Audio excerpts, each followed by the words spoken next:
Donc tu fais le LMS avec Algarve. Comment se sont faits les contacts pour que tu puisses rouler avec eux? J'avais roulé pour Algarve en 2023, c'était ma première saison en ELMS et en LMP2 sur l'Oreca. Les premiers contacts, en fait, c'était fait en 2022. J'avais contacté, on avait discuté pour les 24 heures du Mans. Algarve avait plus de place et m'avait mis en contact avec ARC Bratislava, qui était une équipe un peu satellite à l'époque, un peu dans un partenariat similaire à ce qu'il y a cette année avec Virage. Et on va dire que c'est à partir du Mans 2022 que les contacts ont vraiment commencé. Le Mans s'était plutôt bien passé et on avait discuté pour 2023. Et voilà, j'ai fait toute la saison 2023 en Pro-Am avec Fred Pordad et Jack Hawksworth. Et on est resté en contact depuis ce moment-là. Et là, l'opportunité s'est présentée où ils voulaient mettre deux pros avec Mathias. Et donc, on a parlé tout l'hiver et ils ont pris leur décision à la fin de l'Asian Le Mans de prendre Jake et moi. Donc justement, tu roules avec Jake qui arrive de Formule E. Comment ça se passe avec lui? Il arrive à bien se fondre dans la discipline? Parce que c'est différent. Oui. Il connaissait déjà bien l'équipe, il connaissait bien David. Et de toute façon, il est très rapide. Donc, on le voit en général, tous les pilotes qui arrivent au niveau de la monoplace s'adaptent assez vite à la LMP2. Donc, pour le moment, tout se passe bien. On n'a pas eu la course qu'on voulait à Barcelone avec un contact un peu malchanceux avec une GT qui, en plus, s'est fait dans l'avant-dernier virage. Donc, Jack a dû faire un tour entier avec le pneu crevé. On a perdu un tour et demi, quoi. Donc, ça, c'est un peu... Voilà, sachant qu'on a une line-up et une équipe pour être en lice pour le championnat, c'est un peu embêtant de démarrer comme ça. Mais bon, c'est super excitant de savoir que tous les week-ends, on a l'équipe et la line-up pour se battre devant, au moins pour les podiums, et on espère pour les victoires. Donc non, vraiment, vraiment content d'être ici. Tu te sens bien dans cette équipe? On sent que Algarve, depuis, on va dire, au moins 2-3 ans, même 4 ans, est une équipe qui grossit énormément, qui est vraiment un leader en LMP2. Ils ont gagné plusieurs fois les 24 heures du Mans dans leur catégorie. Tu te sens bien dans cette équipe? Tu sens aussi qu'elle est de plus en plus forte? Oui, c'est une équipe référence. Je pense que là, Stewart a vraiment voulu faire un push pour essayer d'avoir la line-up pour se battre pour le championnat. Mais oui, c'est une des équipes références du LMP2. L'équipe est hyper pro. J'ai eu pas mal de chance dernièrement de courir pour des belles équipes, RD Limited, maintenant Algarve. On a une belle équipe aussi aux États-Unis avec Tower. Donc non, l'équipe est super en place, ils connaissent très bien la voiture.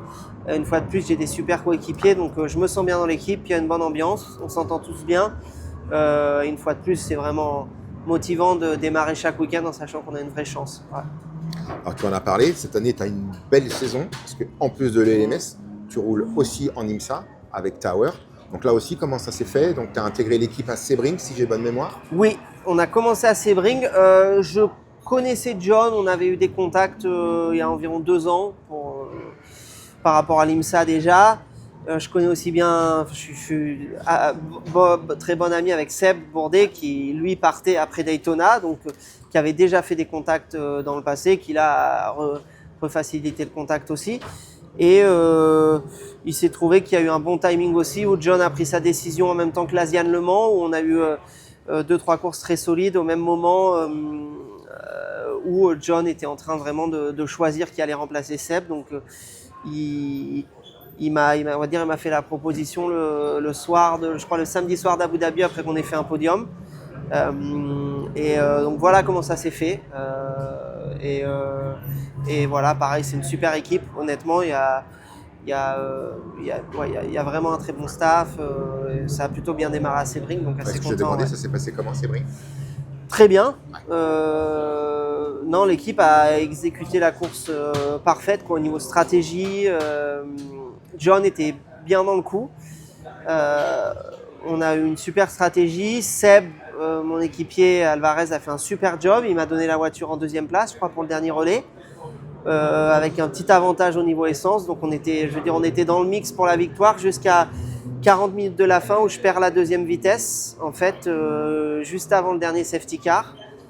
Et je dois faire les 20-25 dernières minutes sans 2e vitesse, quoi, en jouant entre la première et la 3e. Donc c'était assez dur. J'avais Alex Quinn derrière de CrowdStrike. Donc les deux United on était à peu près similaires en rythme jusqu'à là, mais du coup elles ont fait le gap et moi c'était juste essayer de sauver le podium. Donc Mais bon, c'est un super début. On s'était dit si on démarre avec un top 5, ce sera déjà bien. On veut démarrer avec un résultat solide pour avoir quelque chose sur quoi construire pour le reste de la saison. Donc, on s'était dit podium, ce serait un super bonus.